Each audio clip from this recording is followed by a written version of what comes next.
इयम् आकाशवाणी। सम्प्रति वार्ताः श्रूयन्ताम्। प्रवाचिका सुषमा कुमारी।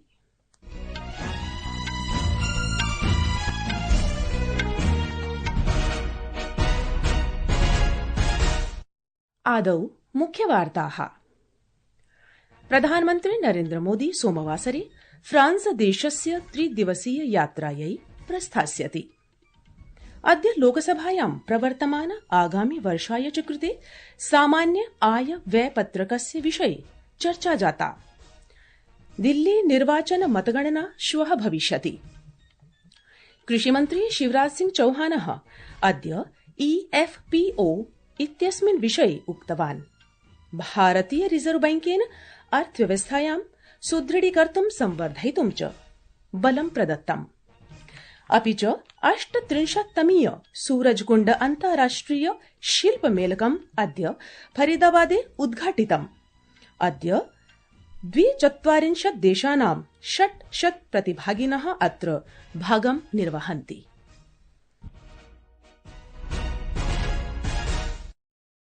अथ वार्ताः विस्तरेण। प्रधानमन्त्री नरेन्द्र मोदी सोमवासरे फ्रांस देशस्य 3 दिवसीय यात्रायै प्रस्थास्यति। अस्मिन् यात्राकाले मोदी महोदयः पेरिस नगरे फ्रांस देशस्य राष्ट्रपतिना इमैनुअल मैक्रों इत्यनेन सार्धम् आर्टिफिशियल इंटेलिजेंस शिखर सम्मेलनस्य सह अध्यक्षतां विधास्यति। विदेश सचिवः विक्रम मिस्री अद्य नवदिल्ल्याम् एतां सूचनां दत्तवान्। सः अवदत् यत् प्रधानमन्त्री अमेरिकी राष्ट्रपतिना डोनाल्ड ट्रम्पेण सह द्विपक्षीय गोष्ठ्याम् अपि अस्मिन् मासे 12-13 दिनाङ्केषु विधास्यति। अद्य लोकसभायां प्रवर्तमान वर्षस्य सामान्य आयव्यय पत्रकस्य च विषये चर्चा जाता। विमर्शे भागं गृहीत्वा भारतीय जनता पार्टी दलस्य राव राजेन्द्र सिंहः केन्द्रीय आयव्यय पत्रकस्य प्रशंसाम् अकरोत्। तस्मिन् निर्धनानां कृषकाणां महिलानां च हितस्य पालनं कृतम् इति अवदत्। सः उक्तवान् यत् सर्वकारः कृषकाणां कल्याणं प्रति केन्द्रितः अस्ति तथा च अस्मिन् दिशि अनेकानि उपक्रमाः करोति। देशे वर्धमान पर्यटन विमान उद्योगानां विषये अपि चर्चा कृतवान्। समाजवादी पार्टी इति दलपक्षतः शिवराज सिंहः केन्द्रीय आयव्यय पत्रकस्य विषये आलोचनां कृतवान् यत् राष्ट्रिय कृषकाः स्वस्य उत्पादानाम् उचित मूल्यानि न प्राप्नुवन्ति।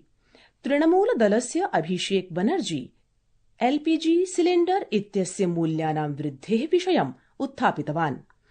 इतः पूर्वं चर्चायाः आरम्भं कुर्वन् कांग्रेस दलस्य धर्मवीर गान्धी आरोपितवान् यत् केन्द्रीय आयव्यय पत्रकस्य राष्ट्रस्य सम्मुखे उपस्थिताः कृषि समस्याः समाधानं कर्तुम् अफला विद्यते।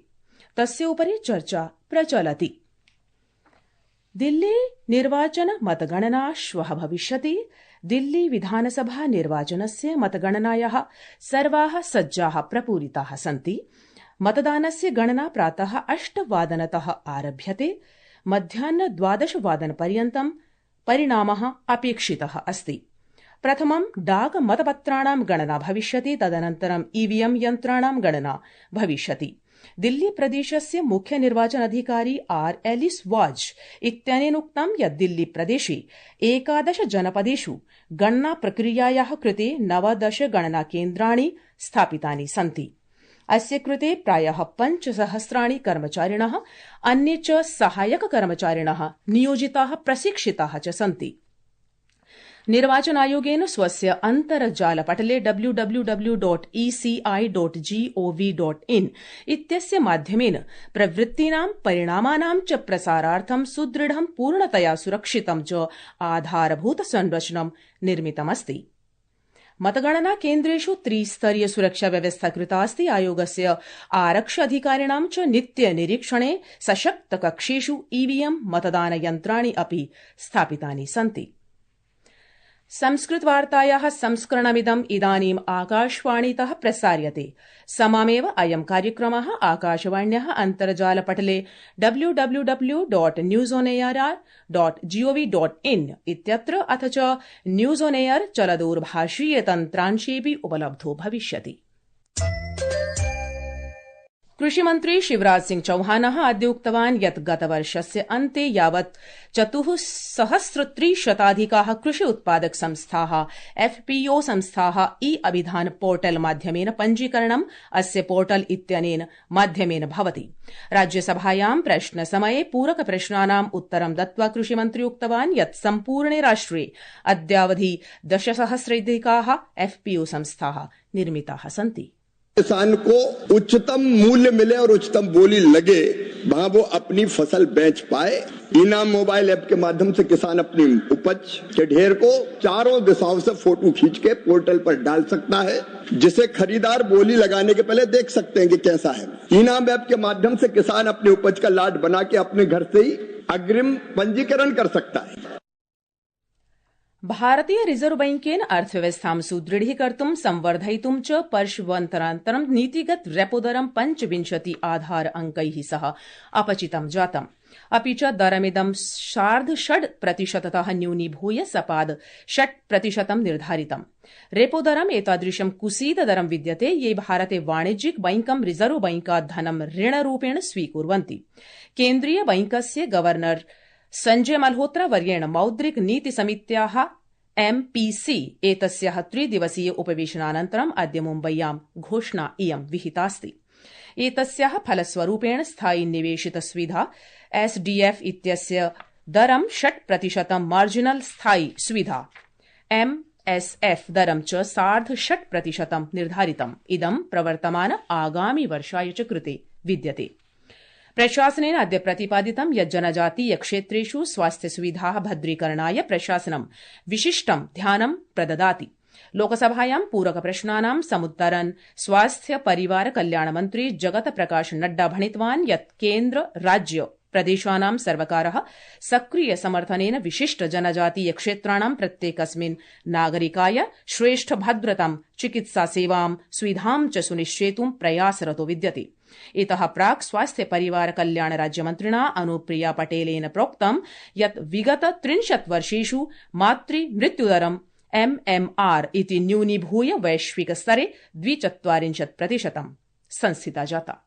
जहां तक MMR का विषय है और IMR का विषय है, भारत ने दुनिया के तुलना में बहुत बेहतरीन प्रगति की है। जहां पिछले 30 वर्षों में global rate of decline for MMR 42% रहा है, वहीं भारत के अंदर ये 83% तक पहुंचा है। और इसके साथ ही जो इन्फेंट मोर्टेलिटी रेट है, ग्लोबल रेट ऑफ डिक्लाइन 55% रहा है, लेकिन भारत में इसकी गिरावट की दर 69% रही है।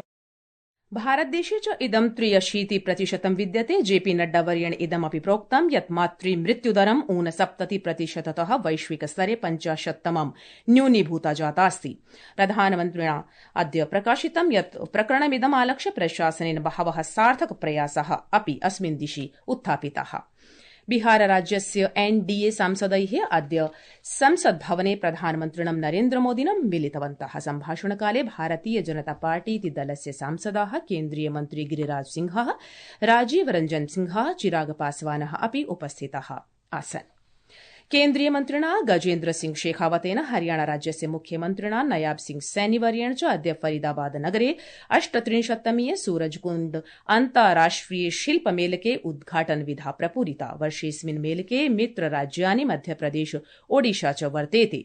मेलकेऽस्मिन् मिस्र, इथियोपिया, सीरिया, अफगानिस्तान, बेलारूस देशान् समेत्य आहत्य 42 देशानां 600 प्रतिभागिनः भागं निर्वहन्ति। भारतदेशेन प्रबलं प्रतिपादितं यत् बांग्लादेशे गतरात्रौ अनियन्त्रित जनसम्मर्देन किशोरगंज जनपदे बंगबन्धु शेख मुजिबुर रहमानस्य भित्तिचित्राणि प्रतिमाः च ध्वस्तीकृताः। अमेरिकी राष्ट्रपतिना डोनाल्ड ट्रम्पेण इस्राएल अमेरिका देशयोः आधारहीन क्रियाकलापानां विरुध्य अन्ताराष्ट्रिय आपराधिक न्यायालय ICC इत्यस्य प्रकरणस्य सन्दर्भे निर्णयो एकः हस्ताक्षरितः। उत्तराखण्डे हल्द्वानी स्थिते इंदिरा गांधी स्पोर्ट्स कॉम्प्लेक्स खेल प्रांगणे प्रचल्यमाणेषु 38तमीयेषु क्रीडासु अद्य सायंकाले उत्तराखण्डस्य प्रतिस्पर्धा पुरुष होकल निर्णायक द्वन्द्वे अद्य भविष्यति इति वार्ताः।